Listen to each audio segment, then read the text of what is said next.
कुछ कहानियाँ लंबी नहीं होती, लेकिन कम शब्दों में ही बहुत बड़ी बात कह जाती हैं।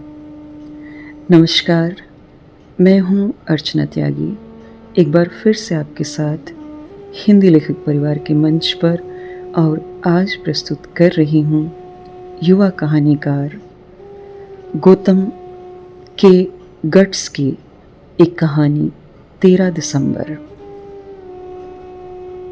अरे, आज का अखबार नज़र नहीं आ रहा है।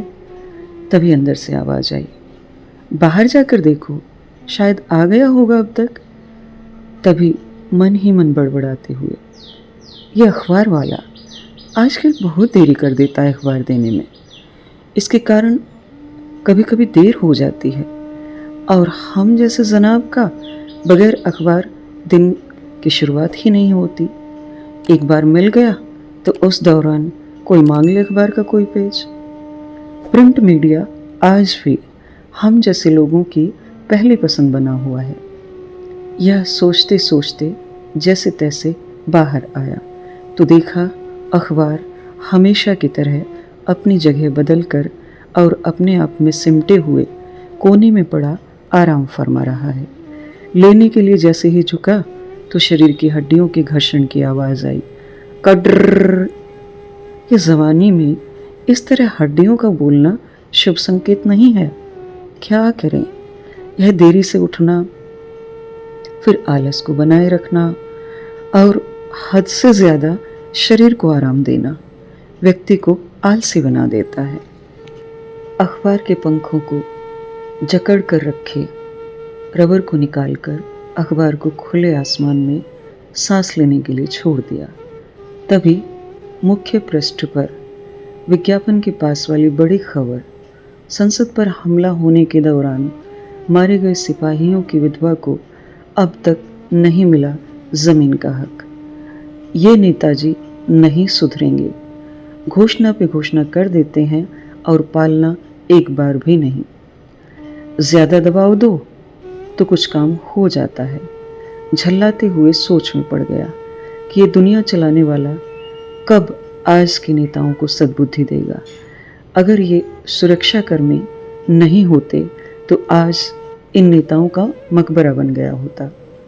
जब से देश आज़ाद हुआ, हमारा देश आतंकवादियों के निशाने पर ज़्यादा रहा। पता नहीं कौन सा जिहाद पूरा करके कौन सी जन्नत में जाना चाहते हैं, इस खूबसूरत जन्नत को तबाह करके। तभी मन ने कहा, रखो अखबार, वैसे ही देरी हो रही है। और अखबार जैसे ही रख रहा था तो तभी मेरी नज़र एक खबर, विविध सिनेमा की पारंगत अभिनेत्री स्मिता पाटिल की आज पुण्यतिथि। छायाचित्र देखकर उसकी ज़िंदगी के बीते कल के बारे में सोचने लगा कि उसने अभिनय से समानांतर व व्यावसायिक दोनों सिनेमा में पहचान बनाई। भूमिका, चक्र, मंथन, शक्ति आदि उनकी चर्चित हिंदी फिल्में रहीं। उन्होंने मराठी, गुजराती, कन्नड़ व मलयालम फिल्मों में भी काम किया। उनका 13 दिसंबर 1986 को निधन हुआ था। उन्हें पद्मश्री सम्मान व 2 बार राष्ट्रीय फिल्म पुरस्कार भी मिले।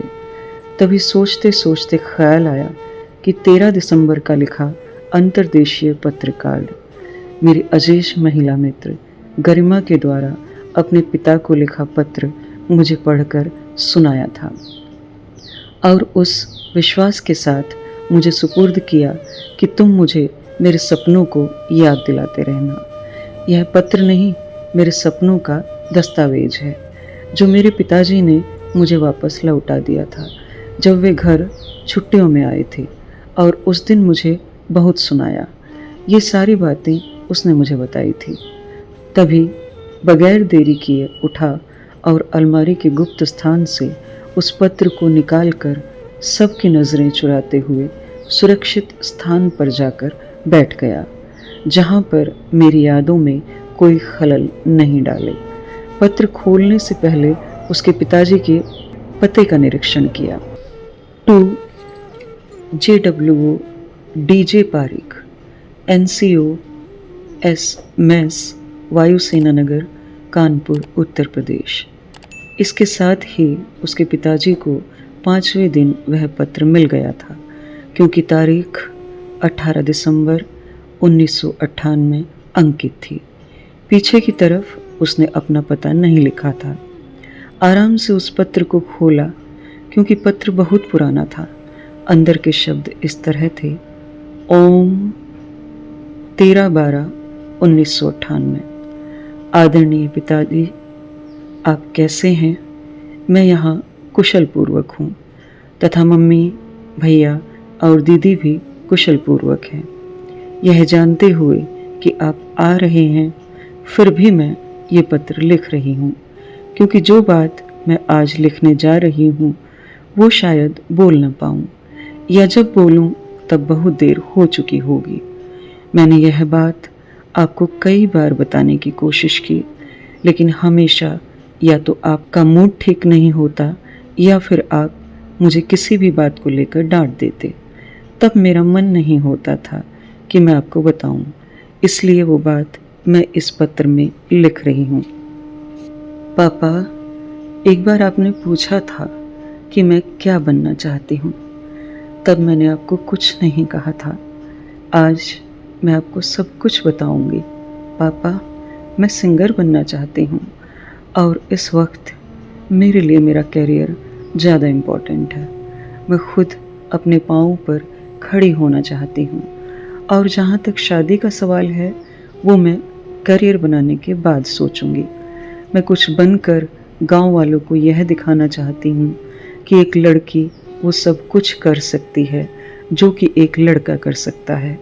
मैं यह अच्छी तरह से जानती हूँ कि सिंगर बनना आसान नहीं है, लेकिन कोशिश करने से क्या नहीं होता। यदि आज से कोशिश करूँगी तो भविष्य में कुछ बन पाऊँगी। इसके लिए मैं म्यूज़िक सीखना चाहती हूँ और कॉलेज लाइफ से ही परफॉर्मेंस देना शुरू करूँगी, तब तो भविष्य में कुछ बनूँगी। इसलिए मैंने डिसाइड किया है कि मैं जोधपुर में रहूँगी और वहीं से परफॉर्मेंस देना शुरू करूँगी। कानपुर आने की अब मेरी कोई इच्छा नहीं है, क्योंकि पहले मैंने सोचा कि कानपुर में मैं अपना करियर बनाने में आसानी होगी, लेकिन काफ़ी सोचकर मैंने ये फैसला लिया है कि मैं जोधपुर में रहूँगी, चाहे इसके लिए मुझे हॉस्टल में ही क्यों न रहना पड़े, क्योंकि मम्मी तो गांव जाना चाहती हैं। मेरी और एक इच्छा यह है कि मैं टीवी सीरियल में काम करूं। पापा, मैं भी सुनिधि चौहान जो मेरी आवाज़ सुनो जीती थी वैसे सिंगर बनना चाहती हूँ। मुझे विश्वास है कि आप मेरी बात समझ गए होंगे। पापा, आपने ज़िंदगी में आज तक एक भूल की है, वो है यह समझना कि अपने बच्चों को पेरेंट्स वही बनाएं जो बच्चे बनना चाहते हैं, और अगर शुरू से ही पेरेंट्स बच्चों को समझें तो बच्चे भी उन्हें बेझिझक सब कुछ कह सकते हैं। अगर मुझसे कोई गलती हुई तो मुझे माफ़ करना। यह पत्र नहीं, मेरी भावनाएं हैं। अब यहीं पर समाप्त करती हूँ। आपकी बेटी गरिमा गुड़िया। उफ के साथ पत्र को समेटा और महिला मित्र के बारे में सोचते हुए उसके संघर्ष को जैसे सिनेमा हॉल में फिल्म को देख रहा हूँ। सारे दृश्य सामने आने लगे, परंतु आज भी उसके सपनों को पंख नहीं लगे। मेरा मानना है कि सभी को सपने खुली आंखों से देखना चाहिए। सोते हुए नींद के सपने कभी पूरे नहीं होते, इसलिए सपने देखिए पर खुली आंखों से। उसने सपने खुली आंखों से देखे, लेकिन अपने आप को उसके लिए समर्पित नहीं किया और बीच बीच में सपने बेपटरी हो गए। उसके सपने एक गांव की साधारण लड़कियों की तरह के सपने हैं। ये शायद टेलीविज़न के प्रभाव के कारण ही इस तरह के सपने अंकुरित होते हैं। पिताजी वायुसेना में होने के कारण वो भी जेट विमान उड़ाना चाहती थी। इन विमानों को खुले आसमान में उड़ते हुए देख वह रोमांचित होती है। अभी भी और इसी तरह अपने सपनों को भी नीले गगन में फैलाना चाहती थी, पर खुद के व ऊपर वाले के कारण सपने अभी सपने ही हैं।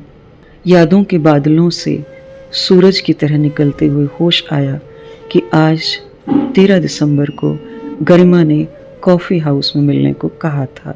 पता नहीं आज वह पत्र में संजोए सपनों का जन्मदिन मनाएगी या तुरंत उठा और उसके सपनों के पुलिंदों को अंधेर अलमारी के कोने में रख पुनः शाम को अखबार पढ़ने के खुद से वादा करते हुए नहाने बाथरूम में चला गया और बाथरूम सिंगर का फर्ज निभाते हुए गाना शुरू कर दिया।